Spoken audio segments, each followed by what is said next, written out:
요즘 아이들이 선호하는 장래 희망 직업군 중에 1, 2위를 차지하는 그 직업군이 있습니다.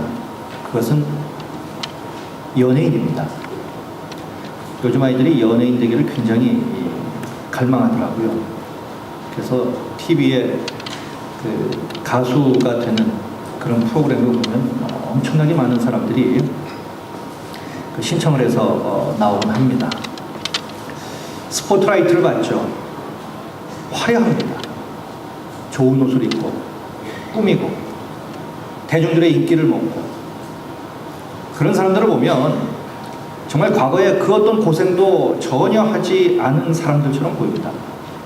그런데 우리가 이름만 대면 알 수 있는 그런 소위 탑스타들, 이 사람들의 과거의 삶을 그 면면을 우리가 살펴보면 그 어느 누구랄 것도 없이 과거에 참 지독하게 고생을 하고 가난했던 그런 세월을 보낸 사람들이 참 많더라고요.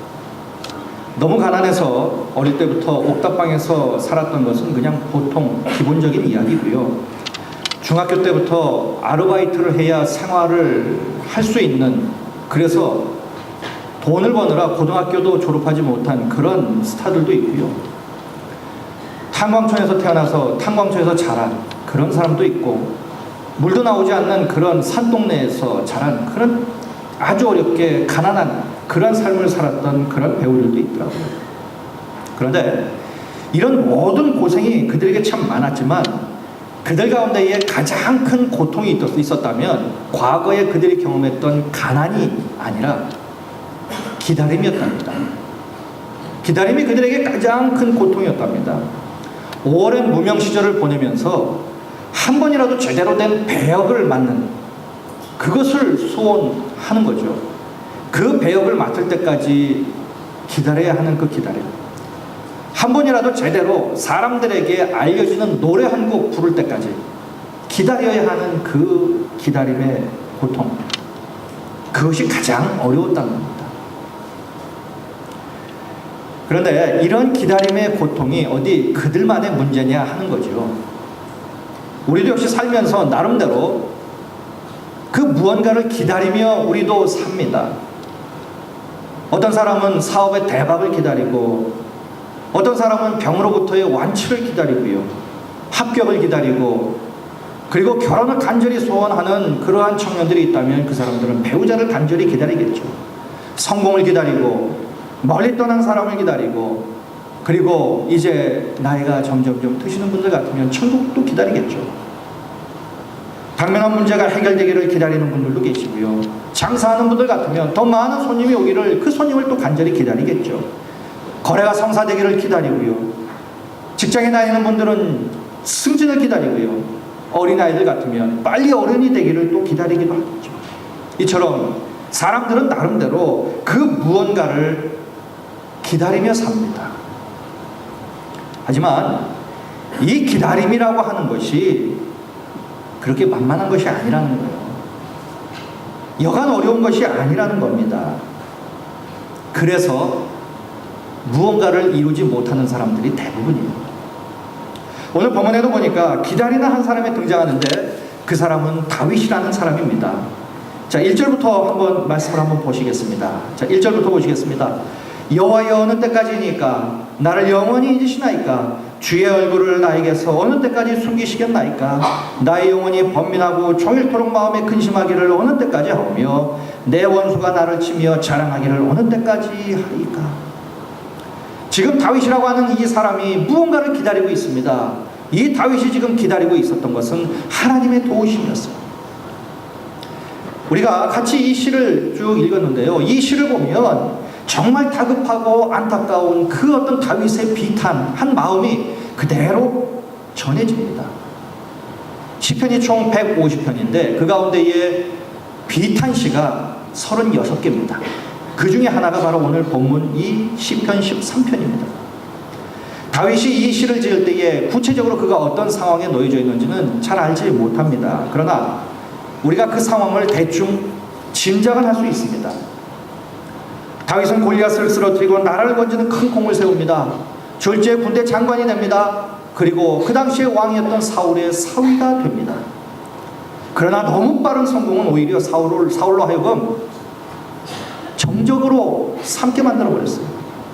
그래서 이 사울왕은 다윗을 왕권의 위협으로 간주를 하고 제거하기로 결심을 합니다. 수많은 암살을 기도합니다. 하지만 하나님이 다윗을 그때마다 도우심으로 이 모든 계획이 다 수포로 돌아갑니다. 하지만 그때부터 다윗은 정말 몹시 고단하고 힘든 도망자의 삶을 그가 살아가기 시작합니다. 그 기간이 거의 12년 동안 이어진 것으로 우리는 압니다. 그는 여기서 하나님께 이렇게 묻습니다. 오늘 본문 1절에 보니까 주의 얼굴을 나에게서 어느 때까지 숨기시겠나이까? 이렇게 그가 하나님을 향하여 묻습니다. 여러분, 얼굴이 가지는 의미가 무엇입니까? 놀이공원에서 엄마를 잃어버린 아이가 엄마를 애타게 찾습니다. 그런데 저 멀리서 엄마가 보입니다.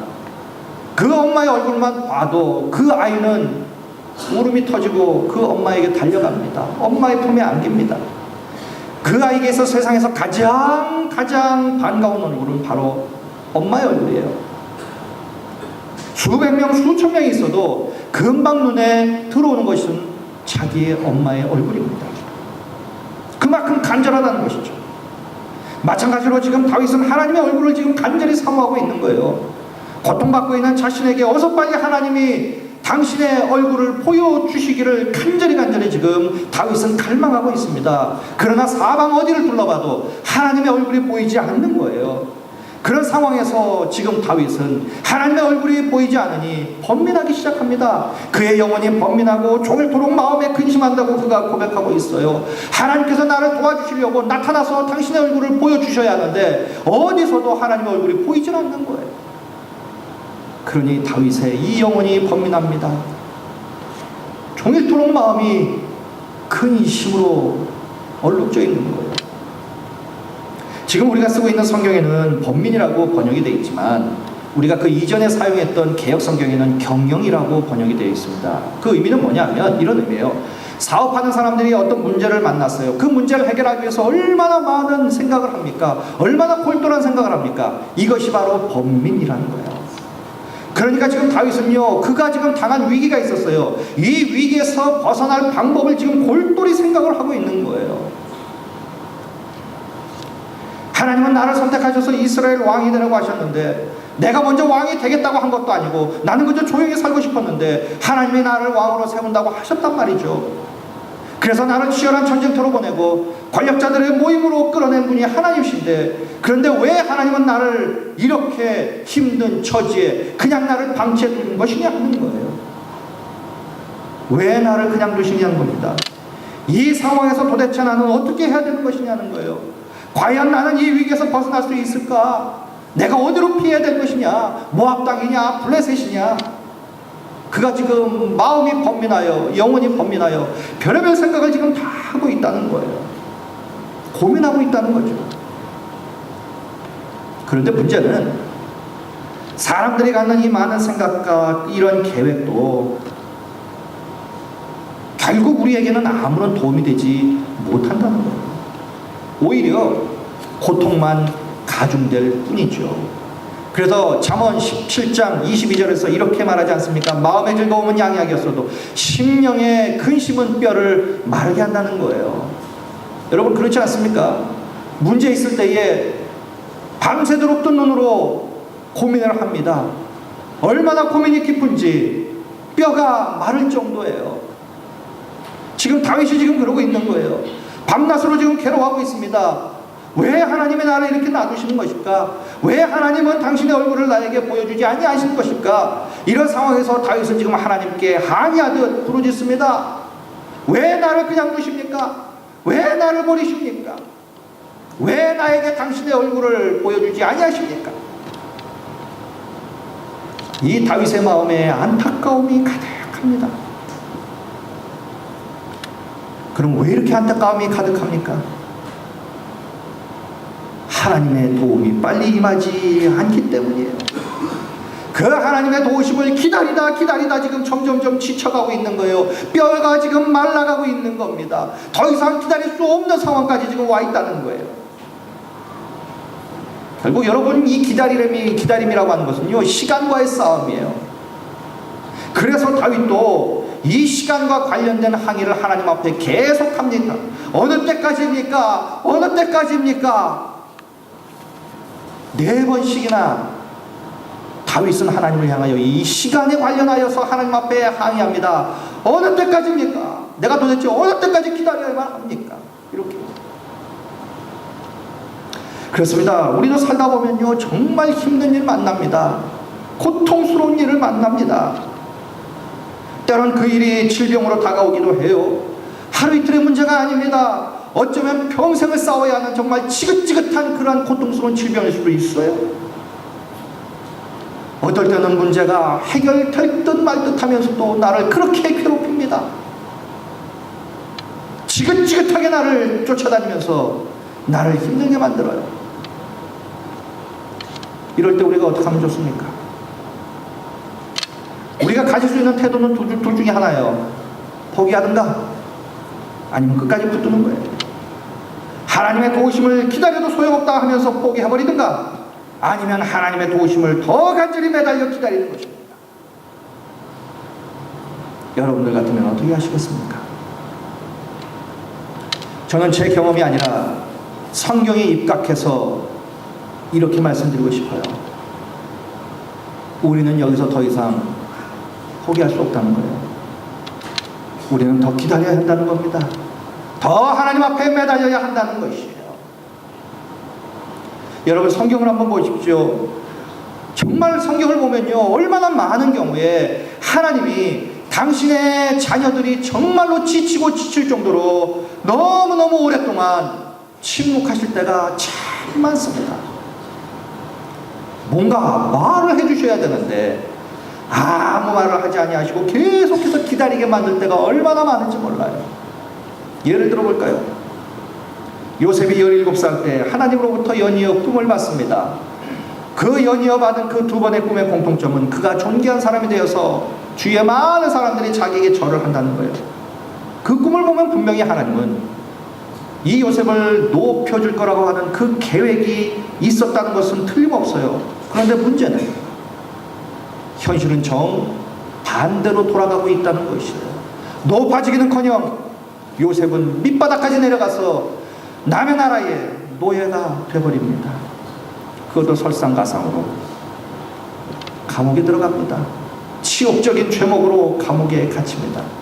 그 기간이 무려 13년이었어요.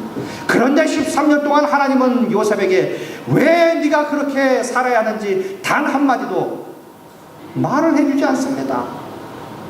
눈앞의 상황에 대해서 한마디도 설명을 해주시지 않아요. 속 시원하게 너는 지금 무엇 때문에 너는 지금 이런 상황에 놓여져 있다라고 말을 해주지 않습니다. 정말 답답한 노릇이죠. 그러나 이 요셉의 스토리의 결론은 뭡니까? 기다린 보람이 있었다는 거죠. 정확하게 13년 후 하나님은 그를 애굽의 총리로 세우셨습니다.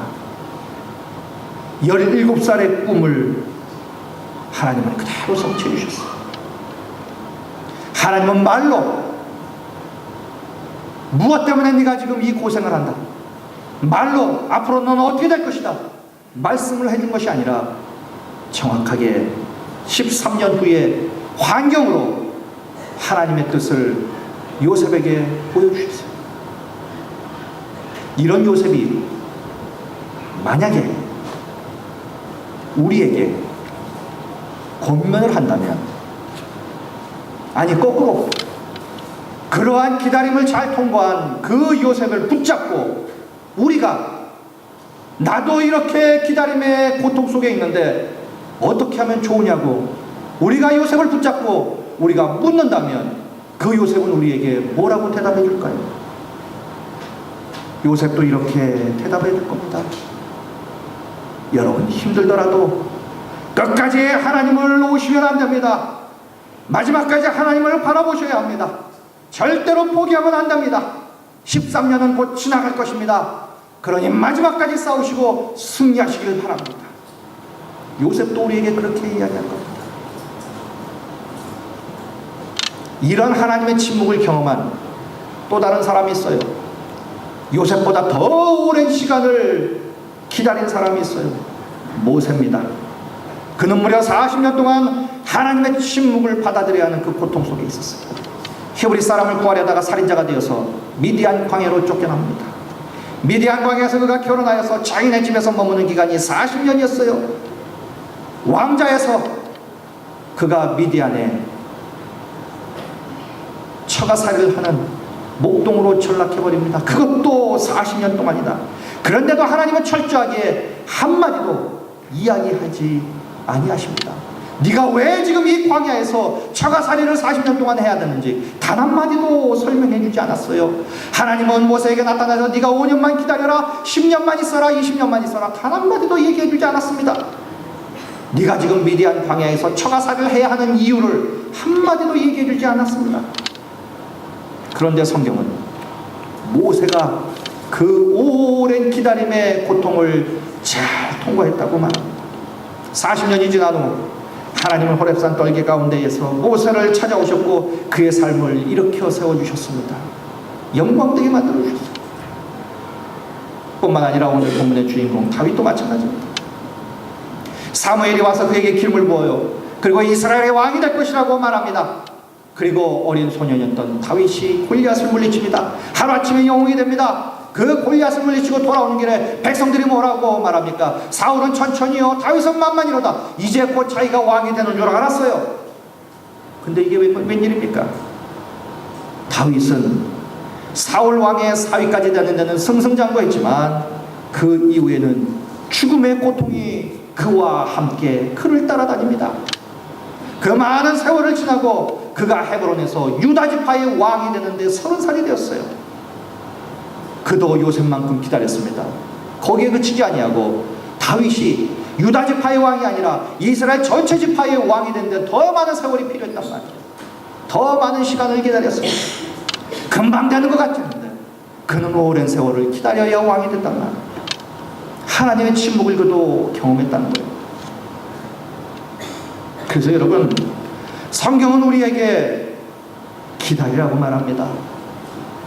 힘들지만 참고 기다리라고 말합니다. 그러면 반드시 하나님의 응답하실 거라고 말씀합니다. 이처럼 우리가 앞에서 살펴본 이 인물들은 모두 하나님을 바라보면서 하나님이 일어나 말씀하시고 행동하실 때까지 기다리는데 성공했던 사람들이었어요. 그리고 하나님의 도우심의 손길을 경험했던 사람들입니다. 그리고 그들의 인생이 획기적으로 변화되는 놀라운 역사를 경험한 사람들이었어요. 그렇다면 우리 역시 그러한 인물 되시기를 축원드리겠습니다. 하나님의 이 침묵을 잘 참고 견뎌 나가시길 바랍니다.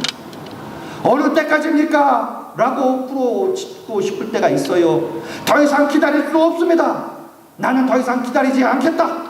이런 마음을 가지고 하나님의 품을 떠나고 싶을 때도 있습니다. 그 고비를 잘 넘기셔야 합니다. 여러분, 기다리게 하시는 데는 다 하나님의 뜻이 있는 줄로 믿고 기다리시길 바랍니다. 이처럼 하나님의 침묵을 잘 기다려 복을 받는 요셉이나 모세나 다윗과 같은 사람이 있는가 하면 그 반대의 경우도 있어요. 그 대표적인 인물, 그 사람이 사울입니다. 다윗을 제거하려고 얼마나 많은 공허술수를 썼습니까? 그럼에도 불구하고 이 사울이 몰락한 이유가 도대체 무엇입니까? 그가 몰락의 길을 걷게 만든 이유, 그 단초는 다른 데 있었던 것이 아니었어요. 사울은 기다리는 데에 실패했기 때문입니다. 사무엘상 13장을 보면요, 사울 왕이 블레셋과 전쟁을 하는 이야기가 나옵니다. 그때 사울의 마음이 몹시 다급했어요. 두려웠습니다. 지금 블레셋 군대가 지금 눈앞에 있는 거예요. 그는 지금 간절히 사무엘 선지자를 기다리고 있었어요. 사무엘 선지자가 와서 하나님 앞에 제사를 드리고 예배를 드리면서 하나님 앞에 간절히 이 전쟁의 승리를 위해서 기도해 줄 것을 기도했습니다. 기다렸어요. 그런데 사무엘이 오지 않는 거예요. 그러자 너무나 다급한 나머지 그는 하지 말아야 할 일을 합니다. 제사장만이 해야 하는 그 제사를 자기가 드려버려요. 월권을 행사한 겁니다. 앞에 있는 블레셋을 두려워한 나머지 해서는 안 될 일을 해버린 거예요. 그 결과가 무엇입니까? 하나님을 실망시켜드린 것입니다.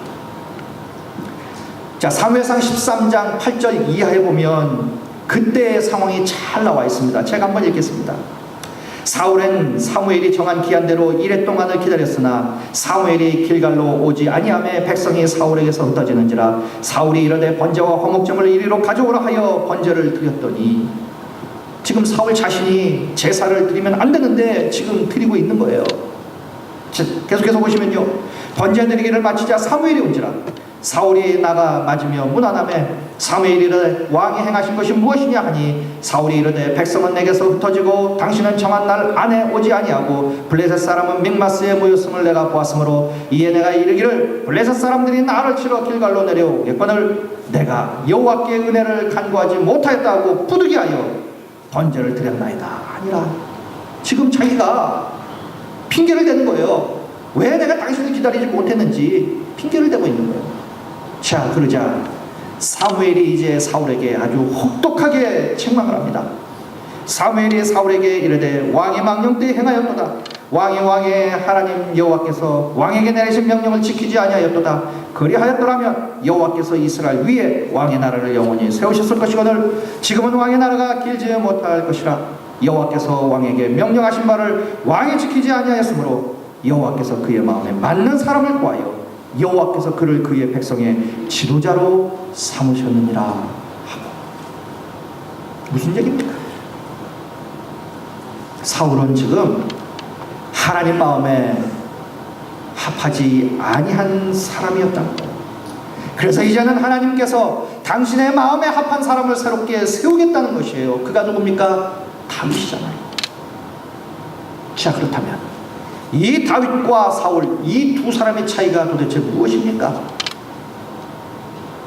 누구는 흥황하기 시작하고 누구는 몰락하기 시작합니다.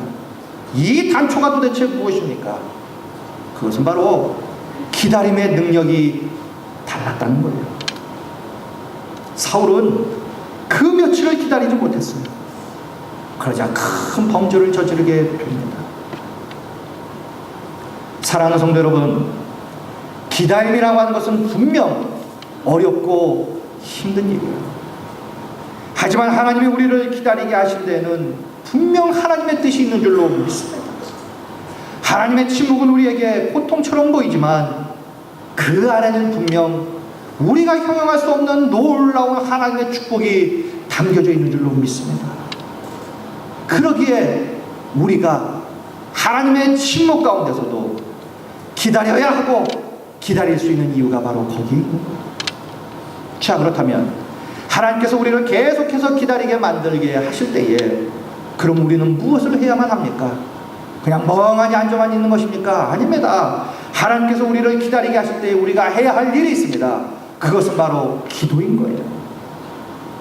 다윗은 기다리는 동안 마음이 답답한 그 와중에도 하나님께 그가 기도합니다. 3절 4절을 보시겠습니다.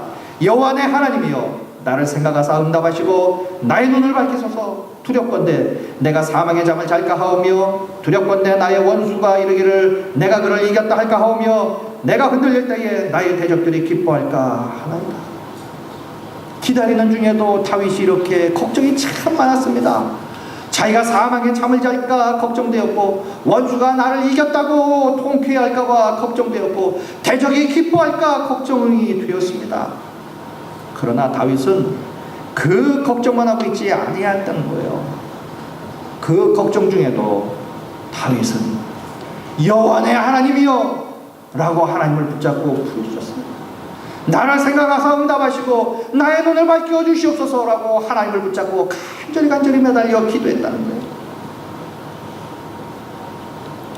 성경이 분명히 우리에게 가르치는 교훈이 있습니다. 그리고 오늘 이 시간에 제가 분명히 우리 사랑하는 성도 여러분들께 분명히 말씀드릴 수 있는 것이 있습니다. 그것은 뭐냐면요, 기도하는 동안에 성도는 결단코 쓰러지지 않는다는 거예요. 그 어떤 일이 있고 그 어떤 문제를 만나도 우리가 기도만 할 수 있다면 우리는 망하지 않습니다. 우리는 아직 진 것이 아니에요. 우리는 쓰러진 것이 아니라는 것. 일이 끝난 것이 아니라는 것. 어떠한 문제를 만나고 어떠한 일이 있어도 기도만 할 수 있다면 우리는 다시 일어납니다. 우리는 다시 일어납니다. 우리는 다시 일어날 줄로 믿습니다. 그 믿음을 가지고 우리가 하나님 앞에 기도하는 거예요. 그러게 답답할수록 기도하시길 바랍니다.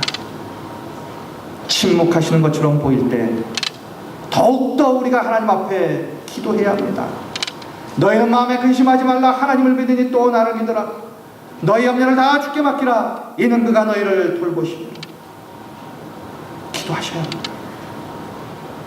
이처럼 간절히 하나님 앞에 기도하는 이 다윗에게 드디어 하나님이 응답을 하셨어요. 어떻게 응답하십니까? 사울이 그를 죽이려고 그렇게 쫓아다니지 않습니까? 도망자의 신세, 하루하루, 한 시간이 목숨이 위태로운 그런 상황 속에 있었던 그 다윗이 드디어 하나님이 역사하자 하나님이 다윗의 손에 피 한 방울 묻히지 아니하고 사울을 제거해 주십니다. 그리고 그 사울의 칼에서 다윗을 구원해 주세요. 그리고 왕으로 세워주시고 사울 왕을 죽였던 그 블레셋을 다 물리치게 만듭니다. 다윗이 한 것이 아니에요. 하나님께서 직접 하십니다. 이것이 바로 응답입니다. 그런데 여기서 아주 중요한 것이 있습니다. 그것이 뭐냐면요, 하나님이 현실에서 우리를 구원하기 전에 먼저 우리에게 주시는 것이 있습니다. 응답하시기 전에 먼저 우리에게 주시는 것이 있습니다. 다윗에게도 그랬습니다. 하나님이 사울에게서 그를 구원하시기 전에 아직 그가 사울로부터 쫓겨다니고 있을 때에 먼저 하나님께서 다윗에게 주신 것이 있었습니다. 그것이 바로 확신과 기쁨이었어요. 아직도 사울이 다윗을 노리고 있습니다.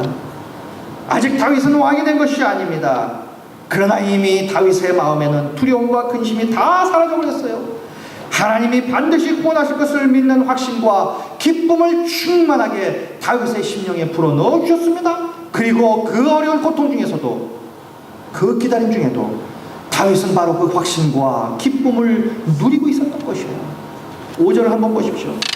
나는 오직 주의 사랑을 의지하였사오니 나의 마음은 주의 구원을 기뻐하리이다. 구원해 주셔서 지금 구원을 기뻐하는 것이 아닙니다. 구원해 주지 않았습니다. 아직도 쫓겨다니는 신세예요. 그럼에도 불구하고 그는 먼저 기뻐하고 있는 거예요. 그 기다림 중에도 그는 먼저 기뻐하고 있는 겁니다. 하나님께서 반드시 응답하시고 하나님께서 반드시 나를 구원하실 것이라고 하는 그 확신 속에 그는 기뻐하고 있는 거예요. 이것을 먼저 그가 누리고 있는 겁니다. 여러분, 이 확신과 이 기쁨이 있으면 우리는 기다릴 수 있습니다. 기다릴 수 있어요. 기다림 또한 기쁨이 된단 말이에요. 이처럼 하나님은 하나님의 역사심을 간절히 사모할 뿐만 아니라 그것을 확신하고 끝까지 기다리는 자에게 하나님은 하나님으로 인한 기쁨뿐만 아니라 응답 그 이상의 것을 우리에게 허락하신다. 그러게 사랑하는 성도 여러분, 끝까지 하나님의 응답을 기다리시기 바랍니다. 세상 사람들은 이렇게 말하기도 합니다. 설마하다가 설마가 사람 잡는다. 그것은 세상 사람들이 하는 얘기고 하나님 안에서는 절대로 설마가 사람 잡는 일은 없어요. 그래서 하나님은 하나님을 끝까지 확신하고 기다리는 자에게 우리가 소원하는 그 이상의 풍성한 선물을 반드시 우리에게 허락하십니다. 자, 그러자 다윗은 한 걸음 더 나아가서 이제는 하나님을 찬양하겠다고 그가 고백합니다. 확신이 있고 기쁨이 넘치니까 기다리는 중에도 그 어려움과 고통 중에도 하나님을 찬송합니다. 6절이에요. 내가 여호와를 찬송하리니 이는 주께서 내게 은덕을 베푸시미로다. 아직 하나님이 다윗을 구원해 주신 것이 아니었어요. 아직 사울에게서 노임을 받은 것이 아니었습니다. 아직도 힘들었고 아직도 고통 중에 있었어요. 아직도 기다림 중에 있었습니다. 그런데도 다윗의 입에는 하나님을 찬양하는 찬송이 그의 입에 넘치고 있었어요. 이미 구원받은 것처럼 오늘 6절에 그가 고백하는 것, 은덕을 입은 사람처럼 확신하고 하나님을 찬양하고 있는 거예요. 하나님께서 나에게 응답하셨기 때문에 찬양하는 것이 아니라 하나님께서 응답하실 거라고 믿고 확신하고 기쁨 가운데에 먼저 찬양하는 거예요. 여러분, 이것이 바로 하박국이 도달한 결론과 같은 것입니다. 하박국이 뭐라고 고백합니까? 비록 무화과 나무가 무성하지 못하며 포도나무에 열매가 없으며 감람나무에 소출이 없으며 밭에 열매 먹을 것이 없으며 우리의 양이 없으며 외양간에 소가 없을지라도 나는 여호와로 말미암아 즐거워하며 나의 구원의 하나님으로 말미암아 기뻐하리로다. 주 여호와는 나의 힘이시라. 나의 발을 사슴과 같게 하사 나를 나의 높은 곳으로 다니게 하시리로다. 이것이 바로 성도가 고난 중에도 불러야 하는 고백이요 찬송입니다. 이처럼 하나님을 끝까지 바라보시고 붙잡으시기를 바랍니다. 그래서 우리 모두 다윗을 비롯한 신실한 믿음의 사람들이 기다림을 통하여 마침내 도달한 축복과 응답의 결론에 우리도 도달하시기를 주님의 이름으로 간절히 축원드리겠습니다. 그리하여 우리 역시 하나님을 찬송하며 하나님을 높이는 복된 삶 평생 누리며 사시기를 주님의 이름으로 다시 한번 간절히 축원드리겠습니다. 기도하시겠습니다.